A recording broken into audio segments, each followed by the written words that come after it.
எல்லாருக்கும் வணக்கம். எல்லாரும் பொங்கல் பண்டிகையை ரொம்ப சந்தோஷமா கொண்டாடிட்டு இருப்பீங்கன்னு நம்புறேன். அப்புறம் இன்னைக்கு நம்ம ஒரு 7 ஸ்விங் ட்ரேடிங் பங்குகளை ரிவ்யூ பண்ண போறோம் எப்போதும் போல. அது மட்டும் இல்லாம ஸ்விங் பங்குகளை, அதாவது ஸ்விங் ட்ரேடிங்காக நம்ம என்டர் ஆன பங்குகளை எப்போ விற்கணும், எப்படி ப்ராஃபிட் புக்கிங் பண்ணணும் அப்படிங்கிறத டீட்டெயிலாக சொல்ல போறேன். வாங்க வீடியோக்குள்ள போகலாம். மார்க்கெட் டைரக்ஷன் பற்றி பார்த்துடலாம். இப்போதைக்கு அப் ட்ரெண்ட் கொஞ்சம் ப்ரெஷரில் இருக்குதான்னு சொல்லணும். ஏன்னா போன வாரம் ஈரான் சம்பந்தமான நியூஸ் ரொம்பவே டேமேஜ் ஆச்சு. ஸோ இன்னும் அந்த வாலட்டிலிட்டி இருக்குது. இப்போதைக்கு பெரிய ஸ்கேலில் மிலிட்ரி ஆக்ஷன் எதுவும் இருக்காது அப்படின்னு நம்பலாம். அது எப்போ என்ன ஆகும்னு சொல்ல முடியாது. அப்புறம் ட்ரம்ப் ஈரானோட யாரெல்லாம் வர்த்தகம் வச்சுருக்காங்களோ அவங்களுக்கெல்லாம் உடனே 25% டேரிஃப்னு சொல்லியிருக்காரு. அதுவும் ஒரு பெரிய பிரச்சனையாக தான் போயிட்டுருக்கு. ட்ரம்ப் எப்போ பார்த்தாலும் ஏதாவது ஒரு டேரிஃப்னு சொன்னால் மார்க்கெட் அது உடனே நெகட்டிவாக ரியாக்ட் பண்ணுது. ஸோ இந்த ஜியோபொலிட்டிக்கல் டென்ஷன்னால, முக்கியமாக மிடில் ஈஸ்டில் இருக்கிற பிரச்சனைகள்னால ஆயில் ப்ரைஸ் மேலே போகுது, தங்கமும் வெள்ளியும் மேலே போகுது, மற்ற மெட்டல்ஸும் மேலே போகுது. ஸோ இதெல்லாம் நம்ம கவனிச்சுட்டு இருக்கணும். ஸோ ஒரே ஒரு ஆறுதல், கொஞ்சம் Q3 ஏர்னிங்ஸ் மொமெண்டம் இப்போதைக்கு கிடைச்சிருக்கு. ஒரு சில கம்பெனிகள் இன்ட்ரெஸ்டிங்காக இருக்காது. HCL, இன்ஃபோசிஸ் இந்த மாதிரி கம்பெனிகள் ஐடியில் ஒரு மாடரேட்டான ரிசல்ட், ஆனால் ஃபியூச்சரிஸ்டிக்காக பிஸ்னஸ் நல்லா இருக்கு அப்படிங்கிற ஒரு நம்பிக்கை வந்திருக்கு. போன வாரம் நம்ம பார்த்த ஸ்டாக்ஸ் எல்லாமே ஓரளவுக்கு நல்லா மேலே போயிட்டு இருக்கு. அந்த மாதிரி போகிறதுல ஒரு சில ஸ்டாக்ஸ் இன்ஃபேக்ட் ஒரு ட்ரெண்டிங்காகவே இருக்கு. For example Coal India, Indus Tower, National Aluminium. So National Aluminium கொஞ்சம் ரிவர்ஸ் வெள்ளிக்கிழமை அடிச்சது. இருந்தாலும் ஒரு மண்டே டு தேர்ஸ்டேக்குள்ளேயே நல்ல பர்சன்டேஜ் மேலே போயிருந்தது. ஸோ இதுதான் முக்கியம். ஸ்விங் ட்ரேடிங்கில் நம்ம நாட்கள், வாரங்கள், மாதங்கள் வெயிட் பண்ண தேவையில்லை. நம்ம சண்டே ரிவ்யூ பண்ணுறது மண்டேக்குள்ளேயே அச்சீவ் பண்ணிட்டு நம்ம ப்ராஃபிட் கூட புக் பண்ணலாம். ஸோ ரொம்ப கேர்ஃபுல்லாக ப்ராஃபிட் புக்கிங் பற்றி நீங்கள் கற்றுக்கிறது ரொம்ப முக்கியம். கொரியில் எந்த சேஞ்சும் கிடையாது, சேம் கொரி தான். அப்புறம் RSI மட்டும் மாற்றி 5க்கு மேலே உள்ள ஸ்டாக்ஸ் செக் பண்ணியிருக்கேன். அது நான் அந்த ஸ்டாக் ரிவ்யூ பண்ணும்போது சொல்கிறேன். ரிசல்ட்டாக ஒரு 17 ஸ்டாக்ஸ் வந்திருக்கு. இதில் ஒரு சிலது ரொம்ப அபரிமிதமான வால்யூமோட மேலே போச்சு. நல்ல எக்ஸாம்பிள் ஃபெடரல் பேங்க். ஸோ ஒரு சில பேங்க் ரிசல்ட்ஸ் நல்லா இருக்கிறதால அல்லது ரிசல்ட் வந்த காரணத்தினால மேலே போச்சு. ஸோ நம்ம ரொம்ப கேர்ஃபுல்லாக மண்டே திரும்ப இந்த கொரியை ரன் பண்ணி மார்க்கெட் ஸ்டார்ட் பண்ணதுக்கப்புறம் செக் பண்ணி பார்க்கணும், அதே அளவுக்கு வால்யூம் கன்சிஸ்டன்சி இருக்கா இல்லையா அப்படின்னு. எல்லா பேங்கிங் ஸ்டாக்ஸும் நம்ம கவனிக்க வேண்டியது இப்போதைக்கு ரொம்ப ரொம்ப முக்கியம். அதில் federal bank last quarter results announce பண்ணப்போ சூப்பராக ஒரு கைடன்ஸும் கொடுத்துருக்காங்க. அவங்களோட ஓவரால் ப்ராஃபிட் 9%க்கும் மேலே, 1041 கோடிக்கும் மேலே இருந்தது. அதனால ரொம்ப சூப்பராக ஒரு 10% ஒரே நாளில் மேலே பண்ணுது. ஸோ இதே மாதிரி அடுத்த வாரமும் போகுமா அப்படின்னா, இந்த அளவுக்கு 10% போகுமான்னு தெரியல. நிச்சயமாக இதோட புது ஆல் டைம் ஹையை இது செட் பண்ணும் அப்படிங்கிறது என்னோட எதிர்பார்ப்பு. இந்த பேங்க் நிச்சயமாக ஜனவரி, பிப்ரவரியில் கவனிக்க வேண்டிய முக்கியமான ஷேர். புரோக்கரேஜ் கம்பெனிஸ் எல்லாமே பறந்துட்டு இருக்கு. ஏஞ்சல் ஒன், க்ரோ, அதுக்கப்புறம் இந்த நுவாமா வெல்த் கொஞ்ச நாளாக நம்ம ரேடரில் வந்துக்கிட்டே இருக்கு. ஸோ இப்போ ஒரு சரியான மொமெண்டம் ப்ளஸ் ஒரு நல்ல வால்யூம் ஸ்பைக் ஆகிருக்கு. அது 1.5 லட்சத்துக்குள்ளே இருக்கிற வால்யூம் 8.25 லட்சம் கிட்டத்தட்ட டச் ஆச்சு போன வெள்ளிக்கிழமை. அதனால இந்த ஸ்டாக்கை இப்போ கவனிக்கிறது ரொம்ப முக்கியம். ஏன்னா க்ரோ, ஏஞ்சல் ஒன் நிச்சயமாக அதுவும் இன்னும் ஜாஸ்தி மேலே போகிறதுக்கு வாய்ப்பு இருக்குது. எல்லா புரோக்கரேஜ் ஹவுஸும் அப்கிரேட் ஆகிட்டு இருக்கிறதால இதுவும் அதோட சேர்ந்து இந்த 52 வீக் ஹையை இந்த குவார்ட்டருக்குள்ளே டச் பண்ணால் கூட ஆச்சரியப்படுறதுக்கலாம். ஏஞ்சல் ஒன் அவங்களோட ரெவென்யூ 11% மேலே ஒரே குவார்ட்டரில் அதிகமாயிருக்குன்னு சொன்னோன்னே இந்த ஸ்டாக் சூப்பராக மேலே போயிருந்தது. போன வாரம் கிட்டத்தட்ட 9% ஒரே நாளில் மேலே போயிருந்தது. ஃபண்டமெண்டல்ஸ் நல்லா இருக்கு. ஸோ முக்கியமான விஷயம், இவங்ககிட்டேருந்து இந்த FII நிறைய வெளியில் போயிருந்தாங்க. இவங்கெல்லாம் திரும்ப வர்றதா தோணுது. கடந்த 3 வருஷத்தில் 5% வரைக்கும் FII ஹோல்டிங் கம்மியாக இருந்தது. இதெல்லாம் இன்க்ரீஸ் ஆக ஆக இது நிச்சயமாக இந்த 3000 சொச்சம் அப்படிங்கிற டார்கெட்டை டச் பண்ணிடும் அப்படின்னு எதிர்பார்க்குறேன். அது 3300 ரேஞ்சுக்கு இன்னும் ஒரு குவார்ட்டர்லேயே மேலே போக அதிகமாக வாய்ப்பு இருக்குது. ஸோ இந்த ஸ்டாக்கை நிச்சயமாக நம்ம அடுத்த வாரம் கவனிக்கணும். பேங்கிங் செக்டார் எல்லாமே சூப்பராக போயிட்டுருக்குன்னு நான் முதலேருந்து சொல்லிட்டு இருக்கேன். ஸோ கனரா பேங்க் அதில் நம்பர் 1ன்னு சொல்லலாம். PSU பேங்க் லிஸ்ட்டில் கனரா பேங்க், SBI இது ரெண்டும் சூப்பராக இருக்குது. ஸோ அடுத்த வாரம் இது இன்னும் புதிய ஹைட், அதாவது 160 164ங்கிற ஹைட்டை அடுத்த வாரம் டச் பண்ணுமா அப்படின்னு வெயிட் பண்ணி பார்க்கணும். ஸோ இதுவும் நம்ம ரேடாரில் ரொம்ப ஸ்ட்ராங்காக இருக்குது. பேங்கிங் மெட்டலுக்கு அப்புறம் ரொம்ப அதிகமாக கவனத்தை கவர்ற ஒரு ஏரியா பார்த்தீங்கன்னா என்பிஎஃப்சி. அதுலேயும் ஸ்ரீராம் ஃபினான்ஸ் ஜப்பான்லேருந்து நிறைய இந்த ஸ்டாக் வாங்க ஆரம்பித்ததுக்கப்புறம் இன்னும் நிறைய எஃப்ஐ வாங்க ஆரம்பிச்சிருக்கிறதா தோணுது. ஸோ இது தொடர்ந்து இந்த 900 ரேஞ்சிலேருந்து 1000 ரேஞ்சில் மேலே கீழே போயிட்டுருக்கு. ஸோ ஒரு பிரேக் அவுட் பார்த்தோம்னா நிச்சயமாக 1100 1200ன்னு புது உச்சத்தை அடைய நிறைய வாய்ப்பு இருக்குது இந்த வருஷம். அதனால் இது தொடர்ந்து கவனிக்கணும். பேங்கிங்லேயே உஜ்ஜீவன் ஸ்மால் ஃபினான்ஸ் ஓரளவுக்கு ஸ்மால் சைஸ் பேங்க். ஸோ இதுவும் தொடர்ந்து நம்ம ரேடாரில் வந்துக்கிட்டே இருக்கு. ஸோ இதோட ஃபண்டமெண்டல்ஸ் நல்லா இருந்தாலும் கொஞ்சம் எக்ஸ்பென்சிவ் இருந்தாலும் இதோட எஃப்ஐ ஹோல்டிங் நிறைய மாறிக்கிட்டே இருக்கு. கடந்த 3 வருஷத்தில் பார்த்தீங்கன்னா கிட்டத்தட்ட 15% எஃப்ஐ வாங்கியிருக்காங்க. ஸோ அதனால தான் இந்த ஸ்டாக் கொஞ்சம் பஸ்ஸிங்காக இருக்குது. 52 வீக் ஹை க்ளோஸராக இருக்குது. ஸோ இது இன்னும் மேலே போய் 63 டச் பண்ணுறதுக்கு நிறைய வாய்ப்பு இருக்குது, கவனிக்கணும். நம்ம ஃபார்முலாவுக்கு உட்பட்டு வந்த ஸ்டாக்ஸ் அவ்வளோதான். ஆனால் ஒரு சில ஸ்டாக்ஸ் இதையும் மீறி மேலே போகிறதுக்கு நிறைய வாய்ப்பு இருக்குது. அதில் ஒரு 3 ஸ்டாக்ஸ் நான் சொல்லலாம். National aluminium, union bank, SBI. இது எல்லாமே ஆர்எஸ்ஐ 70க்கு மேலே இருக்குது. அது 71 70க்கு பார்டரில் இருந்தாலும் நம்ம ஃபார்முலாவில் ஃபில்டர் ஆகாது. அதனால் நம்ம ஃபார்முலாவே கொஞ்சம் மாற்றி 70க்கு மேலே ஆர்எஸ்ஐ செக் பண்ணேன். அதில் இந்த 3 வந்திருக்கு. இந்த 3ல் அடுத்த வாரத்துக்கு எது பெஸ்ட்டுன்னு பார்ப்போம். 52 வீக் ஹையில் இருக்கிற எஸ்பிஐ தான் அதுன்னு தோணுது. இதோட ஆர்எஸ்ஐ 74ல் இருக்குது. ஸோ இதோட வால்யூம் சூப்பராக மேலே போயிட்டுருக்கு. 100% வால்யூம் டச் ஆகிட்டுருக்கு. ஸோ இது வந்து வால்யூம்க்கு ஒரு பிரேக் அவுட் ஆச்சுன்னா இது புது உச்சத்தை அடைய நிறைய வாய்ப்பு இருக்குது. அதனால இதை கவனிக்கணும். நிறைய பேர் என்கிட்ட கேட்குற ஒரு முக்கியமான விஷயம் ப்ராஃபிட் புக்கிங். அதாவது நம்ம என்டர் ஆகிறோம், வெயிட் பண்ணிட்டு இருக்கோம், அதுக்குள்ளே அந்த ஸ்டாக் ரிவர்ஸ் ஆகிடுது, ப்ராஃபிட் எடுக்க முடியல, அதுக்கப்புறம் எங்களால் வெளியிலே வர முடியாத அளவுக்கு மாட்டிக்கிறோம் அப்படிங்கிறது.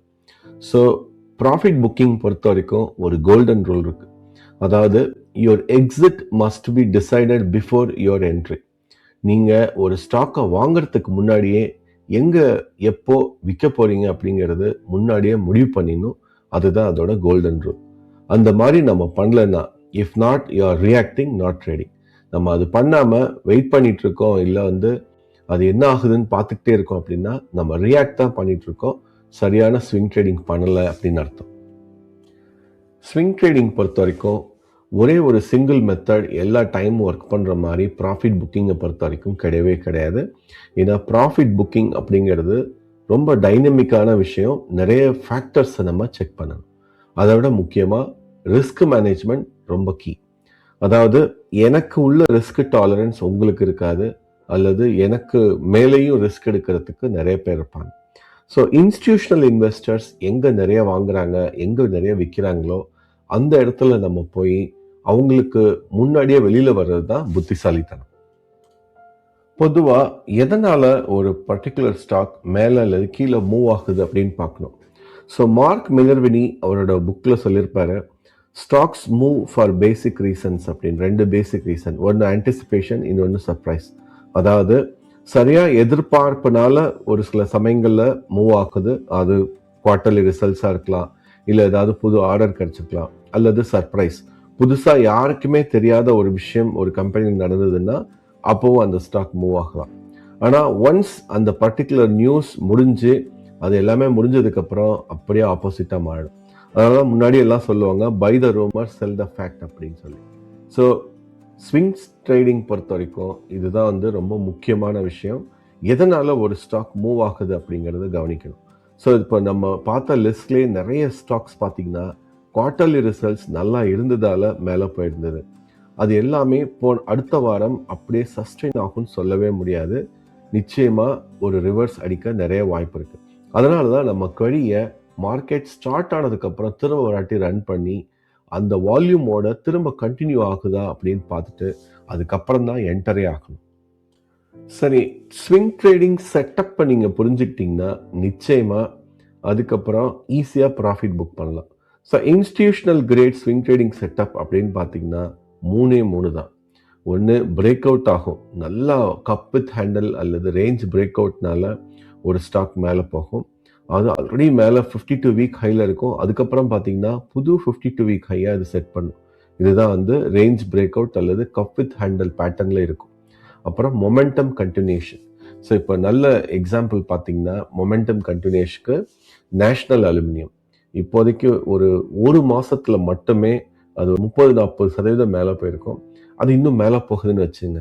அதுதான் momentum continuation. Trend pull back பார்த்தீங்கன்னா இந்த எக்ஸ்பனென்ஷியல் மூவிங் ஆவரேஜ் நல்லா பவுன்ஸ் ஆகி திரும்ப வந்து ஒரு ட்ரெண்ட்லேருந்து திரும்ப புல் பேக் ஆகி மேலே போகும். இதுதான் வந்து 3வது செட்டப். இந்த 3 செட்டப்ல மட்டுமே நம்ம ட்ரேட் பண்ணிட்டு இருந்தாலே போதும். இந்த பேட்டர்ன் பார்த்து நம்ம ஈஸியா அந்த பேட்டர்ன் ரிவர்ஸ் அடிக்கிறதுக்கு முன்னாடியே வெளியில வந்துடலாம். ஸோ இதுக்கு ஜென்ரலா ப்ராக்டிக்கலா ஒரு ஷார்ட்கட் சொல்லுவாங்க. அது ஸ்டாக்கும் நல்ல வால்யூமோட ட்ரெண்டிங்காக இருக்கு, ஆர்எஸ்ஐ சூப்பராக மேலே இருக்கு, அப்புறம் வால்யூமும் அதிகமாக இருக்கு. அப்படி பார்த்தா இது எப்போ வேணாலும் ரிவர்ஸ் ஆகும் அப்படின்னு தோணுச்சுன்னா பார்ஷியலாக புக் பண்ணிட்டு ட்ரையலிங் ஸ்டாப் லாஸ் வைக்கிறது பெட்டர். அதே நேரத்தில் மார்க்கெட்டும் ஸ்ட்ராங்காக இருக்கு, ஆனால் ஸ்டாக் வீக்காக இருக்கு அப்படின்னா எந்த அளவுக்கு ஃபாஸ்ட்டாக அந்த ஸ்டாக்லேருந்து வெளியில் வர முடியுமோ அந்த அளவுக்கு ஃபாஸ்ட்டாக வெளில வரும். அப்புறம் மார்க்கெட் சைட்வைஸில் இருக்கு, ப்ரைஸ் பெருசாக மூவ் இல்லை அப்படின்னு பார்த்தோம்னா சரி இது இம்ப்ரூவ் ஆகும் அப்படின்னு தோணுச்சுன்னா கொஞ்சம் வெயிட் பண்ணலாம். அதே மாதிரி நல்ல எக்ஸ்ட்ரீம் வால்யூம் இருக்காது, கிளைமேட்டிக் வால்யூம் எல்லாமே சரியான வால்யூமில் இருக்கு, ஆர்எஸ்ஐ ரொம்ப மேலே இருக்கு, 70க்கு மேலே எங்கேயோ இருக்கு அப்படின்னா எவ்வளோ ஃபாஸ்ட்டாக ப்ராஃபிட் புக் பண்ணுறோமோ அந்த அளவுக்கு நல்லா சேஃப்கார்ட் பண்ணலாம் நம்ம ப்ராஃபிட். ஸோ இது ஜென்ரலாக ப்ராக்டிக்கல் ஷார்ட்கட்டுக்குன்னு சொல்கிறது இந்த 4 விஷயங்கள். இதை நான் ஆரம்பத்தில் எப்படி டாக்குமெண்ட் பண்ணி வச்சுக்கிட்டேன்னா ஒவ்வொரு சுச்சுவேஷனுக்கு நம்ம எப்படி பிஹேவ் பண்ணணும் அப்படிங்கிற மாதிரி. ஸோ ஒரு சுச்சுவேஷன் பார்த்தீங்கன்னா ஸ்டாக் நல்ல ட்ரெண்டில் இருக்கு, மார்க்கெட் தொடர்ந்து மேலே போயிட்டு இருக்கு, நம்ம ஃபார்முலா யூஸ் பண்ணி வால்யூம் அதிகமாகி ஆர்எஸ்ஐயும் நல்லா 40 to 70 வந்தது அப்படின்னு நம்ம அந்த ஸ்டாக்ல என்டர் ஆயிருக்கோம். ஆர்எஸ்ஐ இப்போ 70 அல்லது 70க்கு மேலே போயிடுச்சு அப்படின்னு பார்க்குறோம். இந்த மாதிரி தொடர்ந்து வால்யூமும் கன்ஃபார்ம் ஆகிட்டே இருக்கும்போது பார்ஷியலாக ப்ராஃபிட் புக் பண்ணிட்டு மிச்சம் அப்படியே ட்ரையலிங் ஸ்டாப் லாஸோட வெயிட் பண்ணுறது தான் நல்ல ஒரு ப்ராஃபிட் புக்கிங் மெத்தட். என்ன ரீசன்னா இந்த மாதிரி ரொம்ப ட்ரெண்டிங்காக ஆகிட்டு இருக்கும்போது பெரிய ப்ராஃபிட் புக்கிங் அதுக்கப்புறம் ஃபாலோ ஆகும். அப்போ நம்மளால் சட்டுன்னு வெளியில் வர முடியாது. ஸோ அதுக்கு முன்னாடியே நம்ம ப்ராஃபிட்டில் இருக்கும்போது வெளில வந்துட்டோம்னா அதுக்கப்புறம் வருத்தப்படுற மாதிரி இருக்காது. இது வந்து ஒரு நல்ல சுச்சுவேஷன் ப்ளஸ் ரியாக்டிவாக இல்லாமல் நல்லா பிளான் பண்ணுற ப்ராஃபிட் புக்கிங் மெத்தட். ப்ராஃபிட் புக்கிங்கில் ஒரு 4-5 நாள் வரைக்கும் வெயிட் பண்ணுற மாதிரி ஆகிறது ரொம்ப சகஜம். நான் ஒரு எக்ஸாம்பிள் காமிக்கணும்னா செப்டம்பர் 25ஆம் தேதி ஒரு நேஷ்னல் அலுமினியம் ஃபியூச்சர் கான்ட்ராக்ட் எடுத்திருந்தேன், அக்டோபர் மாதத்துக்கானது. அது ஒரு லாட் அப்படிங்கிறது 3750 ஷேர். ஸோ இது நான் வந்து கேஷில் வாங்கவே முடியாது, ஏன்னா ரொம்ப காஸ்ட்லியாக இருக்கும். ஒரு கிட்டத்தட்ட 8 லட்சத்துக்கு மேலேன்னு வச்சுங்களேன். ஸோ அதே 210 ரூபாய்க்கு 3750 ஷேர் கேஷில் வாங்காமல் நான் ஃபியூச்சரில் வாங்கியிருந்தேன். 5 நாள் வரைக்கும் வெயிட் பண்ணி பார்த்தேன், அது 215 போச்சு. பட் இது கொஞ்சம் ரிவர்ஸ் ஆன மாதிரி தெரிஞ்சதால உடனே ப்ராஃபிட் புக் பண்ணிட்டேன். வால்யூம் இருந்தது, ஆனால் தொடர்ந்து அப் ட்ரெண்டில் தான் இருந்தது. இதே நான் கேஷில் வச்சுருந்தா இன்னைக்கு தேதிக்கு வரைக்கும் நான் வச்சுருந்தேன்னா அதோட ப்ராஃபிட் எங்கேயோ போயிருக்கும். பட் ஸ்விங் ட்ரேடிங் பொறுத்த வரைக்கும் நீங்கள் எஃப்என்ஓ பண்ணிங்கன்னா இதுதான் பெரிய ரிஸ்க்கு. அப்பப்போ ப்ராஃபிட் புக் பண்ணி வெளியில் வர்றது தான் நல்லது. ஏன்னா அதே ஸ்டாக்கு அக்டோபர் மாதம் ரிவர்ஸ் அடிச்சிருந்தது. ஸோ நம்ம ப்ராஃபிட்டில் வந்திருந்த 18,000 அந்த 5 நாளில் வெளியில் வராமல் இருந்திருந்தா அதே லாஸாக ஆகக்கூட வாய்ப்பு இருந்தது. ஸோ நம்ம ப்ராஃபிட் புக் பண்ணுறது ஸ்விங் ட்ரேடிங் பொறுத்த வரைக்கும் ரொம்ப ரொம்ப முக்கியம். இதே நீங்கள் கேஷில் பார்த்தீங்கன்னா 2-3 மாதம் கூட வெயிட் பண்ணலாம், ரொம்ப நல்ல ப்ராஃபிட்டில் வெளியில் வரலாம். ப்ராஃபிட் புக்கிங் பற்றி நம்ம பேசிகிட்டே இருக்கலாம், அதுக்குன்னே தனியாக கிளாஸ் கூட எடுக்க முடியும், அவ்வளோ விஷயங்கள் இருக்குது. ஸோ நான் டாக்குமெண்ட் பண்ணி வச்சுருக்கிற சுச்சுவேஷன் மட்டுமே 20க்கும் மேலே இருக்குது. நம்ம இன்னைக்கு பார்த்தது ஒரு 2-3 தான். ஸோ நல்லா கற்றுக்குங்க, அப்புறம் வந்து அதை வந்து எக்ஸ்பெரிமெண்ட் பண்ணுங்க, தொடர்ந்து டாக்குமெண்ட் பண்ணுங்க, அது ரொம்ப முக்கியம். நான் அப்படிதான் கற்றுக்கிறேன். ஸோ நம்ம பார்த்த 7 ஸ்டாக்ல நிறைய ஸ்டாக்ஸ் குவார்ட்டர்லி ரிசல்ட்ஸ் பேஸ் பண்ணி வால்யூம் அதிகமானதால மண்டே ரிவர்ஸ் அடிக்க நிறைய வாய்ப்பு இருக்கு. அதனால 9:15 அப்புறம் திரும்ப அந்த கொரியை ரன் பண்ணி பார்த்துட்டு எந்த அளவுக்கு வால்யூம் இருக்கு, எந்த அளவுக்கு ஆர்எஸ்ஐ இருக்கு, அதுக்கப்புறம் ட்ரேட் பண்ணுங்க. அவசரப்பட்டு 9:15க்கே என்டர் ஆகி அது ரிவர்ஸ் ஆயிடுச்சுன்னு கவலைப்படாதீங்க. ஸோ நம்ம பார்த்த 7 ஸ்டாக்குமே ரொம்ப ஸ்ட்ராங்காக இருந்தாலும் ஒரு சில என்பிஎஃப்சிஸ் அப்புறம் முக்கியமாக brokerage ஹவுசஸ் வந்து ரிவர்ஸ் ஆகிறதுக்கும் நிறைய வாய்ப்பு இருக்குது. ரொம்ப கேர்ஃபுல்லாக பாருங்கள். அப்புறம் நம்ம டிஸ்கஸ் பண்ண எந்த ஸ்டாக்கும் பை செல் ரெக்கமெண்டேஷன் இல்லை. Be careful. ஸோ இந்த வீடியோ உங்களுக்கு பிடிச்சிருந்தா லைக் பட்டன் கிளிக் பண்ணுங்கள், ஷேர் பண்ணுங்கள். நன்றி.